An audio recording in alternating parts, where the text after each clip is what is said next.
mid-October of every year, I plant my onions. And every year, my biggest challenge is keeping them weeded. Because you see, even during winter months, weeds can find a nice home in a Texas garden. Last year, I planted arugula seed between the short rows of onions, and the leafy, fast-growing arugula rocketed up and overpowered any weeds that dared to show their heads. The arugula grew relatively pest-free, too. The tasty leaves were ready to harvest just when the onions needed room to grow. And in a eureka moment, I realized that I had discovered a vegetable companion planting partnership that I could use every year to make my garden healthier and more productive. The arugula helped the onions by keeping the weeds at bay, and the onions helped the arugula by keeping the pests away. Companion planting like this has been around for thousands of years. However, during the last 75 to 100 years or so, it has become so sullied with bad science and metaphysics that many modern gardeners aren't even sure what it means, nor if the practice really works at all. Let's talk about that. Companion planting is little more than understanding that certain plants can benefit others when planted in near proximity. It's quite literally defined as the establishment of two or more plant species in close proximity so that some cultural benefit, such as pest control or higher yield, is derived. And scientifically speaking, companion planting embraces a number of strategies that increase the biodiversity of agricultural ecosystems. What a mouthful. In layman's terms, it's simply understanding that two or more plants can be grown together and they will each help the other out in some fashion.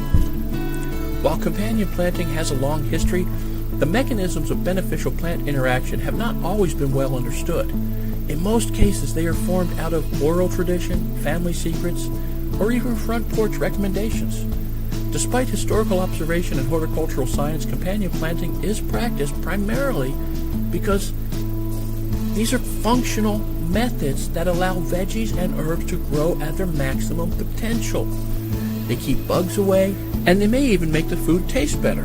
What more could any gardener ask? I think it's helpful to envision building good plant communities when planting your garden. This is the most important concept behind companion planting. Time-tested garden wisdom holds that certain plants grown close together become helpmates for each other, thus making a gardener's work easier. Plants need good companions to thrive.